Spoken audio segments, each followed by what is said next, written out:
When I started birding, going around with my binoculars, many people thought that this is a madman going into desolate spaces.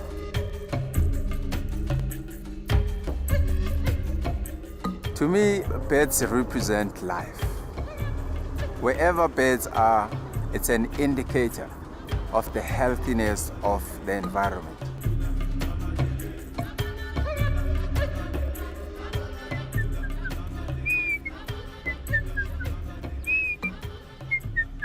How I got interested in bird watching, I was volunteering in an environmental organization where I met visitors who were attending the World Summit on Sustainable Development.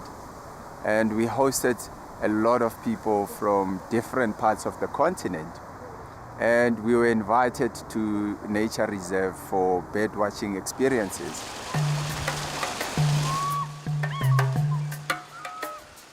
BirdLife South Africa is a non-profit organization. It's the largest non-profit organization for bird conservation in South Africa.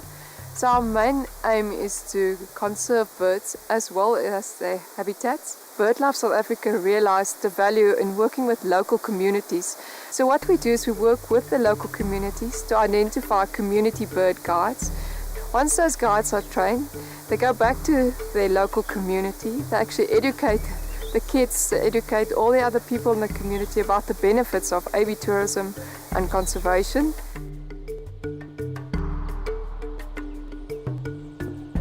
What's so special about them?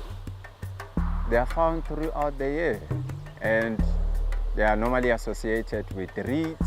They are producing beautiful sounds. So Raymond grew up as a boy in Soweto. And like many other little boys do, he was actually shooting birds as a child.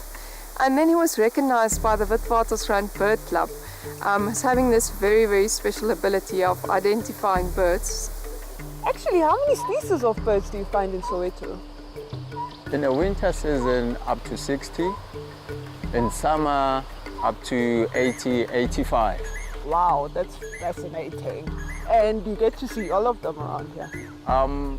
Depending on the time, on the time of the day and of the season. After my training, I had a life list of 100 birds. My life list now is at 575, and it's a bit of a competitive space within what we are calling the twitches, the experienced birders who can afford to go around South Africa and also have the bragging rights of having seen 1,000 birds, 2,000 birds. And the competition is quite stiff. And Soweto is also not lagging behind. My friends, my family were making jokes about it.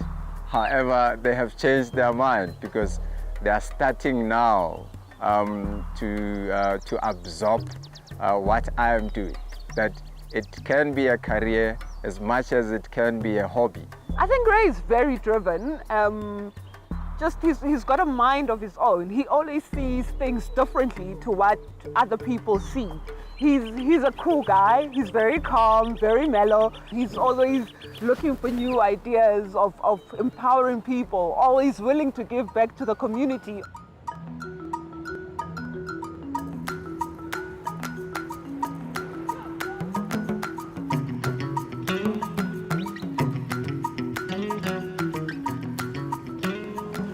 The project with kids is close to my heart. We on weekends we take out our mountain bikes and we go out to green spaces. And we are also slowly introducing the love of nature to our kids.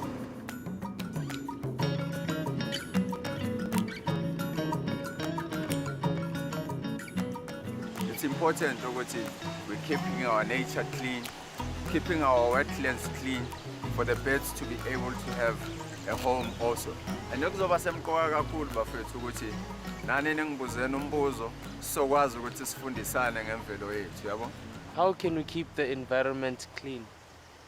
The best way to keep our environment clean is to also encourage other people not to dump in these rivers or in our wetlands. Ngifunde ukuthi as abantu kubalekile ukuthi sinakelele i-environment yethu and ngizotshela abangani bami ukuthi singalahleli udodi emanzini ukuthi amanye ama-creatures ngaphandle azokhona kuba healthy. I would like to see the program continue to grow through many years and that more young boys like Raymond was once before become interested. So I think it all starts with the education of the local community. I also got an opportunity to train as a bird guide, and immediately after that, I never looked backwards. Soweto is a beautiful green space. If we don't appreciate it, we are also encouraging these spaces to be eroded, and ultimately we will never find the potential, the conservation potential of Soweto. Soweto is built on a wetland, and many other areas are really kicking themselves for not having wetlands in their area. For people to appreciate birds, to appreciate the ecosystem and the whole biodiversity of the area itself. And we are encouraging other people to start exploring their spaces outside of Soweto, that it can be possible in other townships, it can be achieved.